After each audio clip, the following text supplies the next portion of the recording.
The distinction between friend and enemy is the essence of the political. Here we are going to see why and how Carl Schmitt set forth this idea and how it shapes the process of politicization. We are flying in. Hello and welcome to Backstage Politics. My name is Esteban Vidal, and the purpose of this channel is to help you understand politics and international relations. Here you'll be told what nobody else tells you about politics. Today I want to speak about the political. That's a concept widely used in political science, but generally as an adjective. For instance, political power, political issues, political states, and so on. However, here we are going to address political as a noun, namely as the political. If we are going to talk about the political, we also have to speak about Carl Schmitt, the German philosopher and jurist. He wrote an essay on this concept to define its nature and examine its place in modern politics. It will be helpful to understand the current dynamics in politics, especially how individuals and groups articulate their political relations. First of all, it's essential to stress that this concept doesn't have a clear-cut meaning. In fact, many authors use it in different ways. That's because in political science there are no objective definitions for concepts that may adopt different meanings depending on the context they show up. In each context, they have a different sense because they are used for diverse purposes. Nevertheless, Carl Schmitt put forward his proposal to define this concept, and it resulted helpful to understand the dynamics of politics. In this respect, his proposal is straightforward and practical for politics. For this reason, the work of Schmitt is used nowadays in certain debates, and it has an evident reflection on specific political practices. Any sharp observer will notice how embedded the political is in the power struggle inside any community or organization.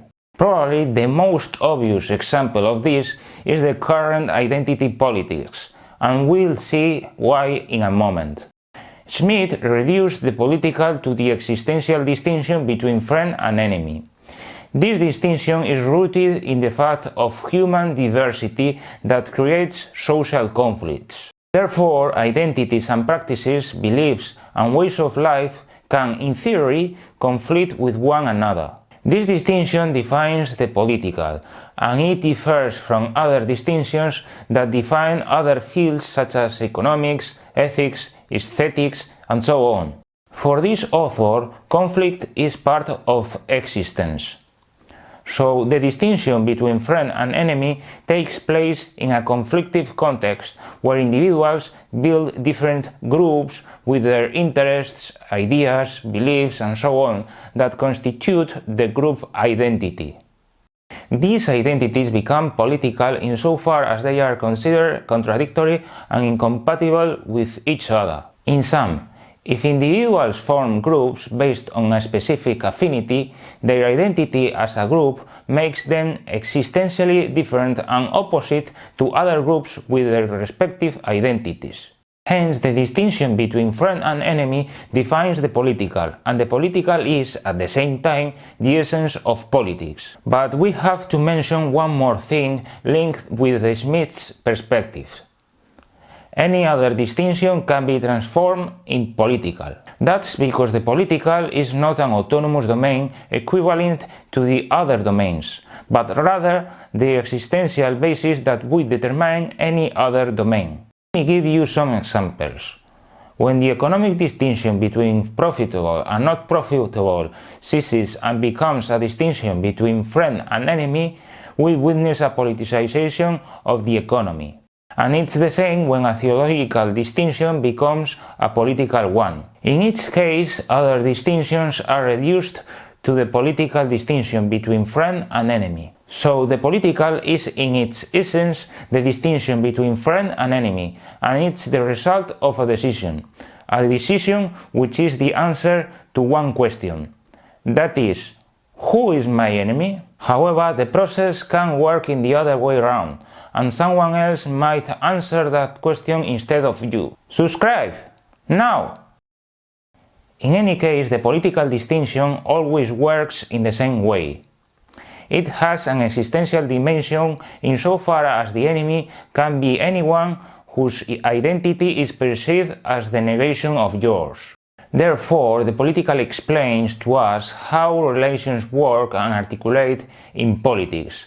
Still, it doesn't tell the content of these relations, namely the cause of enmity, because it can be anything. Schmitt described this relation of hostility as something intense due to its existential character. Yet, this antagonism works in the domestic and international realm. Hence, the political is helpful to explain domestic politics, how different groups fight each other in their struggle for power to survive and dominate. But it's also useful to understand international politics, because in this sphere, the same principle is the basis of international relations. In this case, the other is also considered a stranger, an enemy. Thus, the other poses a threat or conflict because their identity is the negation of our identity. The concept of the political is easy to understand. Still, its importance rests on its capacity to explain relations in politics. And this is an excellent opportunity to take a look at this.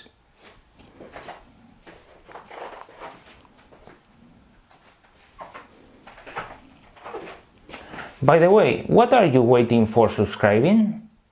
We've seen in a former video the scope of politics changes all the time. What matters here is how this scope changes.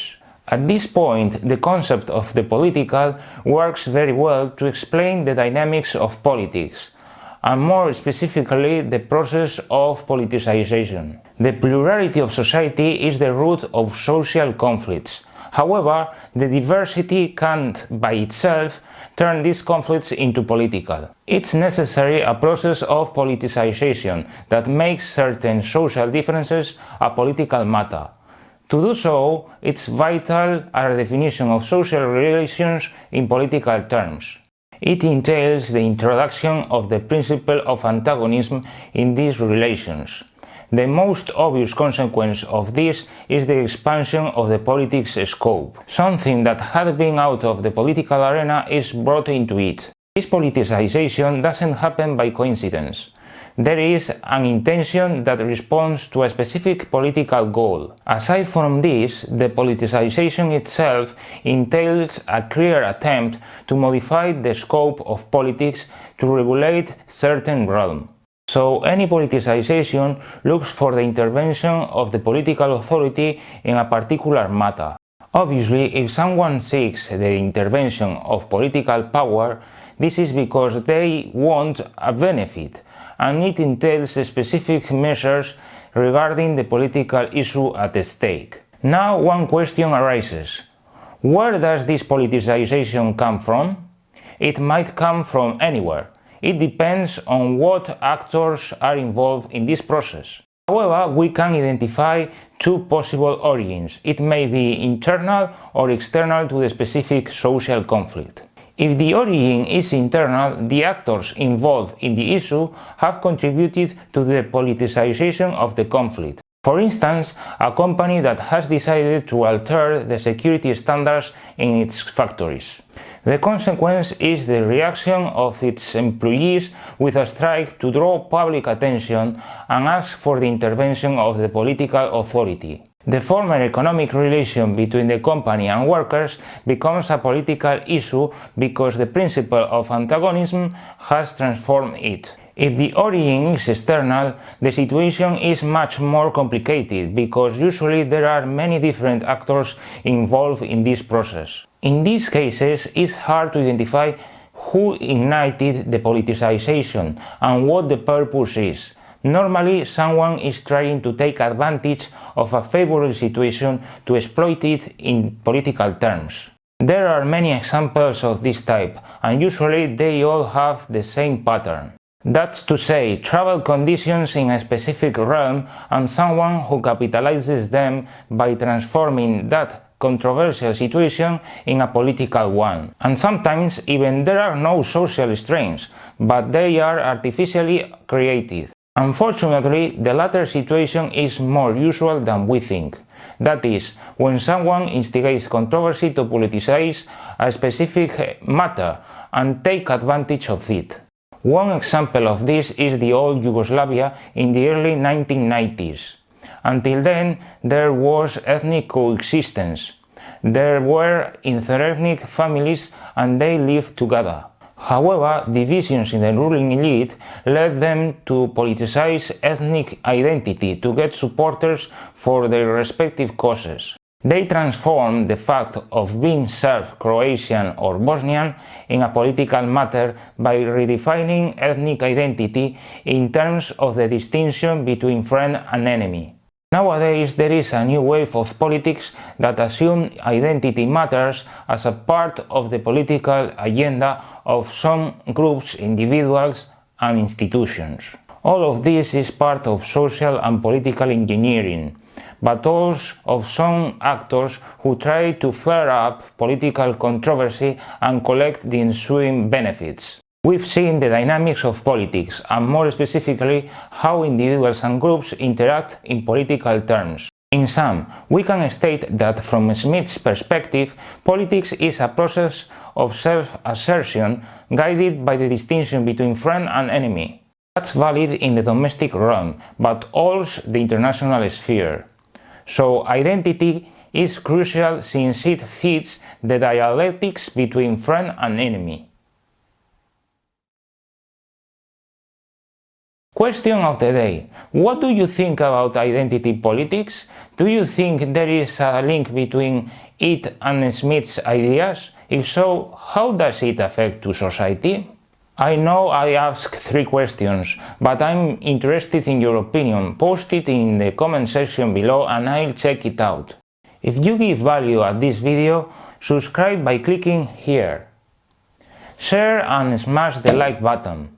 And if you are interested in how politics works, I recommend you click on this video. Thanks so much for watching and I'll see you the next time.